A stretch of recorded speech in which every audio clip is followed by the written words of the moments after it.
आज की जो हमने पत्रकार वार्ता रखी हुई है वो इस बात को लेकर के रखी हुई है कि जम्मू कश्मीर एक ऐसे दौर से गुजर रहा है जिसकी किसी को कोई समझ ही नहीं आ रही है।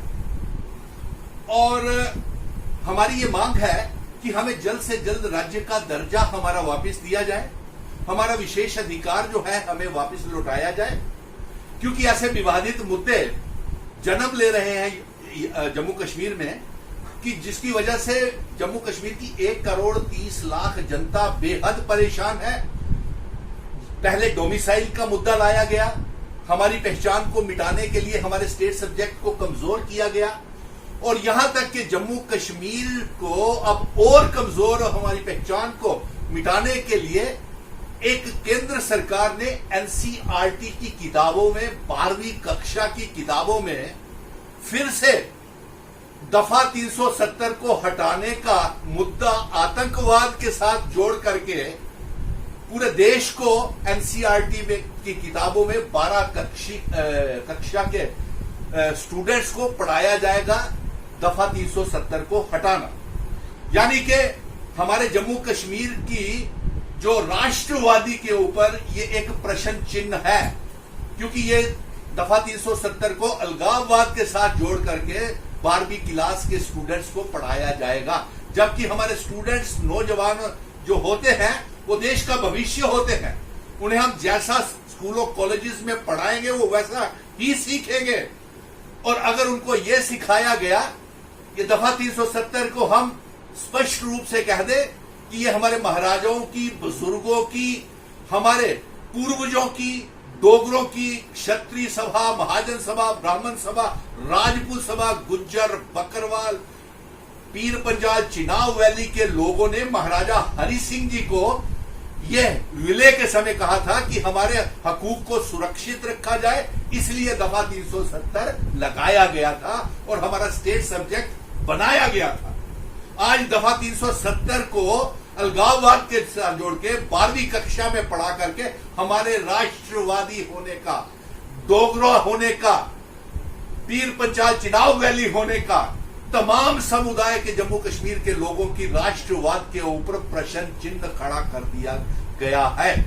सो आज की पत्रकार वार्ता हमने इसी बात को लेकर के रखी थी कि हमारा राज्य का दर्जा हमें वापस दिया जाए। डोमिसाइल सर्टिफिकेट बाहरी राज्य के नौजवानों को जम्मू कश्मीर की सरकारी नौकरियों में नौकरियां देता है।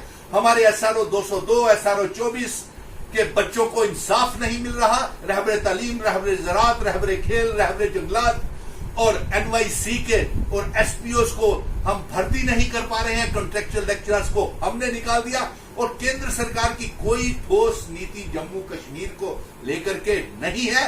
हर जगह टोल प्लाजा लगा रहे हैं। इस भुखमरी के समय के अंदर भी जम्मू कश्मीर की गरीब जनता को लूटा जा रहा है, जबकि हम एक तरफ चाइना से जंग लड़ रहे हैं। आज भी तनावपूर्वक स्थिति जो है हमारे चाइना के बॉर्डर्स के ऊपर बनी हुई है। 40,000 से ज्यादा फौजी हमारे लद्दाख के अंदर एलओसी के अंदर आकर के बैठ गए हैं और हम ये चाहेंगे कि प्रधानमंत्री और रक्षा मंत्री जी दौरे से काम नहीं चलेगा, सिर्फ एक्शन लेना पड़ेगा। सर्जिकल स्ट्राइक्स चाइना के ऊपर शुरू की जाए, सेना का हमला शुरू किया जाए और उन्हें अपनी जम्मू कश्मीर की जमीन, लद्दाख की जमीन से खदेड़ा जाए।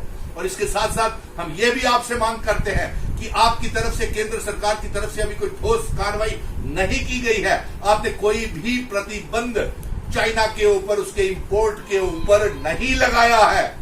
इसलिए हम आपसे ये मांग करते हैं कि चाइना के साथ तमाम ट्रीटीज को रद्द किया जाए और तमाम कॉन्ट्रैक्ट्स को खत्म किया जाए और हमारा राज्य का दर्जा हमें वापस दिया जाए। हम अपने राज्य का दर्जा लेकर के रहेंगे।